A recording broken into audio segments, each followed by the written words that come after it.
أعوذ بالله من الشيطان الرجيم. بسم الله الرحمن الرحيم. السلام عليكم warahmatullahi wabarakatuh. Pakai video juga dari mana pertama? Innal hamdalillah nahmaduhu wa nasta'inuhu wa nastaghfiruh wa na'udzu billahi min shururi anfusina wa min sayyiati a'malina may yahdihillahu fala mudilla lahu wa may yudlil fala hadiya lahu. Asyhadu an la ilaha illallah wahdahu la syarika lahu wa asyhadu anna Muhammadan abduhu wa rasuluh la nabiyya ba'da. Yang kami hormati Ketua Pengurus Masjid Miftahul Ni'mat serta perangkatnya, yang kami hormati Ketua Ramadan serta jajarannya, yang kami hormati lagi kami muliakan ayahanda, ibunda, adinda. Sesungguhnya Allah Maha Pengasih, tak pernah pilih kasih. Semuanya Allah memiliki sifat Maha Penyayang, sayangnya tak terbilang. Jikalau kita memiliki masalah yang besar, maka katakanlah Allahu Akbar, Allah Maha Besar. Bersyukur kita kepada Allah Subhanahu wa taala dengan kalimat hamdalah. Alhamdulillahirabbil alamin. Segala puji bagi Allah Tuhan semesta alam. Alhamdulillah ala kulli hal. Segala puji bagi Allah dalam segala keadaan. Bersalawat kita kepada Rasulullah sallallahu alaihi wasallam, sang revolusi alam. Allahumma salli ala sayyidina Muhammad wa ala ali sayyidina Muhammad. Adapun judul yang ditekan oleh ini Kota Pekanbaru yaitu tentang perpolitikan Islam. Akan tetapi karena setiap harinya di jam 10 sampai jam 11 itu selalu ada pembekalan-pembekalan, jadi hari ini diganti dengan pentingnya wakaf untuk kesejahteraan umat. Pentingnya wakaf untuk mensejahterakan umat. Wakaf adalah tata cara atau modal, dan biasanya identiknya Indonesia wakaf itu adalah tanah, bidang, dan lain sebagainya. Iza mata ibnu Adam, apabila nanti seorang anak cucu Adam angkota amaluhu illa min salasin, maka terputuslah semua amal, terputuslah semua apa yang dia lakukan dunia kecuali 3 perkara. Yang pertama adalah Yang pertama adalah sedekah jariyah, sedekah jariyah. Yang kedua adalah ilmu yang ta'awudi, adalah yang kedua ilmu yang bermanfaat. Yang ketiga adalah waladin salihin, doa anak yang saleh. Wakaf dimasukkan ke dalam sedekah jariyah. Dan salah satu kenapa kita harus wakaf adalah banyak. Di antaranya adalah memberantas kemiskinan, mensejahterakan sosial dan hal-hal umat, dan banyak-banyak lainnya tentang wakaf ini. Dan wakaf ini salah satu contohnya adalah pembangunan masjid. Sebelum pembangunan masjid, maka ada orang yang memberikan sukarela sedikit rezekinya, kemudian memberikannya kepada umat, yaitu bidang tanahnya. Maka di dalam masyarakat itu dibangunlah sebuah masjid. Dan ketika tanah itu dibangun di tempat-tempat yang baik, maka amal-amal yang dilakukan oleh orang-orang yang berada di tanah itu dan dibangunlah sebuah masjid, maka ia dapat amal jariyah. Kemudian apa? Sumber air. Jikalau kita mempunyai kelebihan dan kita sudah membayarkan zakat mal dan zakat fitrah, maka kita berikan pula di dalam suatu tempat ataupun terpelosok. Kalau misalnya di UIN Suskaria itu ada namanya UIN Suska mengajar, biasa itu mengajar, tetapi di bagian terpelosok yang tak pernah terjangkau oleh manusia, bahkan jarang sekali ada hal-hal yang berbau agama di sana. Maka masuklah ke sebelah sana, jika tidak air, berikan masuklah air. Ketika mereka menggunakan air yang kita berikan, maka setiap mereka lakukan itu untuk berwudu sebelum sholat, maka sedekah jariyah kita dapatkan ketika mereka melakukannya, memanfaatkannya. Kemudian apa? Masjid sudah, mushola sudah, sumber air sudah. Setelah itu apa lagi?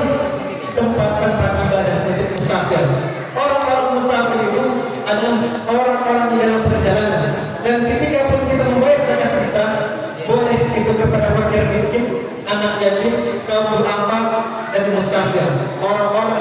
pergian jauh. Di dalam mayoritas Syafi'i, kita kalau seorang musafir itu harus melalui 89 km. Jadi kalau sudah melalui 89 km, maka dikatakanlah bahwa dia adalah seorang musafir, orang yang berpergian jauh ke tempat yang ia inginkan. Maka ketika awalnya kita sholat zuhur 4 rakaat, sholat asar 4 rakaat, sholat isya 4 rakaat, boleh diganti menjadi 2. Dan awalnya zuhur dilakukan waktu zuhur saja, asar waktu asar saja, boleh digabungkan, artinya adalah menjamak dan mengkosornya. Kalau menjamak atau menggabungkan, mengkosor adalah memperpendekkan. Boleh di awal, boleh di akhir. Maka dari itu, jika kita memberikan waktu dan kita membuatkan tempat beribadah dan di sana ada orang musafir, maka terbantulah dia. Barang siapa yang menolong kepada suatu umat, maka sesungguhnya dia telah menolong dirinya dan menolong keseluruhannya. Kemudian yang pertama tadi untuk masjid, yang kedua sumber air, yang ketiga membuat tempat ibadah untuk musafir, yang keempat ada seorang sahabat dan 10 dia termasuk 10 sahabat yang dijamin untuk masuk surga. Siapa dia? Abdurrahman bin Auf. Setelah hijrahnya dari Mekah ke Madinah, Abdurrahman bin Auf itu menyerahkan seluruh hartanya. Dia termasuk orang yang kaya raya, dia termasuk orang yang punya segala dalam harta kekayaan. Tetapi ketika dia hijrah bersama Rasulullah dari Mekah ke Madinah, maka dia tak punya lagi benda, tak punya lagi kekayaan. Tetapi ketika di Madinah, sifat-sifat bagaimana cara pengusaha seorang pembisnis tak bisa diam di dalam hanya rumah saja. Maka dikatakanlah kepada sahabat-sahabat yang lainnya, apa pertanyaan Abdurrahman Auf? Tunjukkan di mana pasar.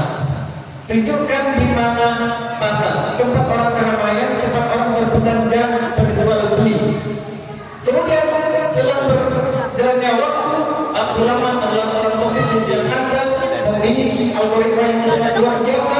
Maka sampai sekarang ini Abdurrahman bin Auf total kekayaannya adalah 76.000 triliun. Sampai sekarang kekayaan Abdurrahman bin Auf belum ada yang mencoba untuk mengalahinya. Abdurrahman bin Auf. Maka ketika itu dia sudah wakafkan hartanya di jalan Allah Subhanahu wa taala.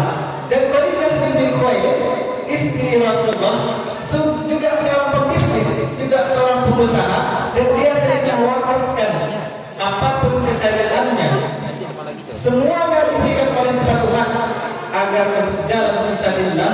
Dan Rasulullah SAW ketika dia mengajarkan ilmu pengetahuan, kisah-kisah Abdurrahman bin Auf ini adalah salah satu kisah yang dituangkan dalam ilmu dagang. Dan Abdurrahman bin Auf adalah seorang pembisnis yang sangat luar biasa. Ketika dia sudah sejahtera, maka dia akan sejahterakan umat. Mengapa dia selalu mensejahterakan umat? Karena dia bersama Rasulullah. Rasulullah selalu memberikan hikmah pelajaran. Dan ketika itu Rasulullah mengatakan seperti apa? Famina rahmatin minallahi lintalahu walau kunta fazzan ghalidhal qalbi lan faddu min hawlik.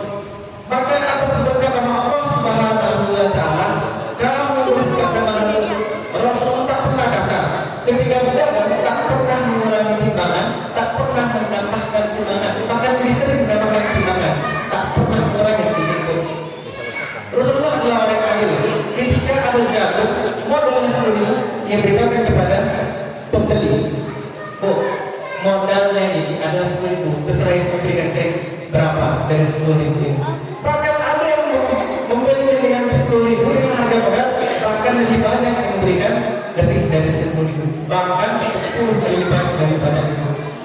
Abu Bakar As-Siddiq juga seorang pembisnis. Ketika itu dia adalah seorang yang kaya raya, memiliki kemewahan, tetapi ketika dia masuk Islam, dia berikan semua hartanya kepada Rasulullah. Sangat luar biasa sahabat-sahabat ini. Untuk sekarang ini siapa?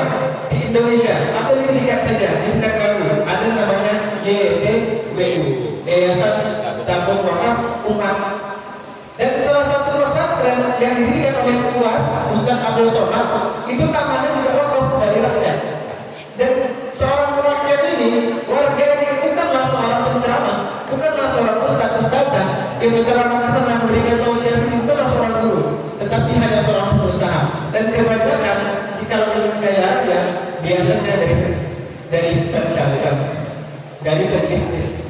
Dan jikalau kita seorang pebisnis yang amanah, dapat dipercaya dan bertanggung jawab dalam hal itu, maka insya Allah Allah akan berikan keberkahan setiap usaha-usahanya. Masyaallah muslimin jemaah tarawih yang dimuliakan oleh Allah Subhanahu wa taala, untuk mensejahterakan umat salah satunya ada wakaf. Dan jikalau kita mati, kullu nafsin za'iqatul maut, setiap kita akan merasakan kematian. Dan kematian itu tak bisa dimajukan, tak bisa diperlambat. Akan ada waktunya kita akan meninggal. Akan tetapi, ya ayyuhallazina amanu taqullaha wal tanzur nafsum ma qaddamat lighad wa taqullaha innallaha khabirun bima ta'malun. Wahai orang-orang beriman, hendaklah kau menyiapkan bekal apa yang akan kau bawa ketika menuju Allah. Jika hari ini kita bersedekah setiap hari 2.000, tak masalah. Jika kita hari ini punya uang 100.000, kita infakkan 80.000, alhamdulillah. Jika hari ini dan hari selanjutnya bertambah, meningkat, makin kontinu, insya Allah Allah berikan berkah di dalam kekayaan itu. Dan ada 3 hal yang membuat kita terlena di dunia ini. Yang pertama adalah harta, yang kedua adalah tahta, yang ketiga adalah wanita. Harta yang kembali karena dunia yang dia kejar, dia letakkan dunia itu bukan di tangannya, dia letakkan dunia di dalam hatinya. Ketika dunia itu hilang, banyak yang hari ini sebagai calon-calon legislatif, calon yudikatif dan calon yang lainnya, ketika dia tak dapatkan kursi, maka ketika dia meletakkan dunia di dalam hatinya, apa yang dia rasakan ketika itu? Stres, beban pikiran, bahkan ada gila. Maka dari itu harta ini tak akan habis. Jika kita punya rumah mewah, di dalam kubur tak bisa masukkan rumah mewah ke dalam kuburan. Jika kita punya mobil berlimpah banyak sekali, tak bisa juga kita masuk. Dan meletakkan wakaf ataupun surat-surat pemilikan mobil ke dalam kuburan untuk apa? Akan mati, akan rusak dimakan cacing tanah. Kita hidup di tanah dan akan dikuburkan di tanah. Kemudian tahta, jika kita memiliki kebesaran, maka cobalah kita gunakan tanda tangan. Bukankah alhamdulillah kita diberikan gubernur Riau adalah alumni ataupun pernah merasakan pondok pesantren. Dan semoga pemimpin-pemimpin kita dijaga oleh Allah Subhanahu wa taala, diberikan amanah sehingga dikala pemimpinnya adil, insyaallah kesejahteraan umatnya akan merasakan keberkahan dari seorang pemimpin itu. Harta, tahta, dan wanita, banyak sekali hal-hal ketika dia memiliki kedudukan, harta yang banyak, akan tetapi istrinya tak soleha, maka banyak godaan-godaan dari setan masuk ke dalam istri. Kemudian istri mengatakan, bang, coba kita tengok tetangga sebelah bang, nyobil baru, awak tidur bang. Karena awalnya seorang suami itu adalah orang yang taat kepada Allah, tetapi dia mencintai istrinya, maka ia berusaha untuk melakukan kemampuannya, tetapi di luar kemampuannya. Oleh siapa?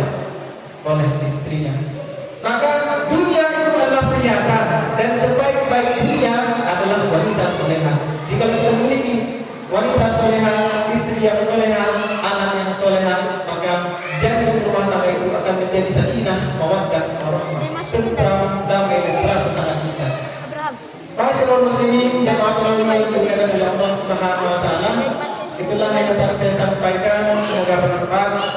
Pentingnya wakaf untuk kesejahteraan umat adalah untuk kita juga. Jikalau kita memiliki kelebihan rezeki, maka berikanlah. Tak akan ada kesempatan kedua kalinya. Maka dari itu semoga bermanfaat. Subhanallahumma wa bihamdika, asyhadu an la ilaha illa anta, astaghfiruka wa atubu ilaik.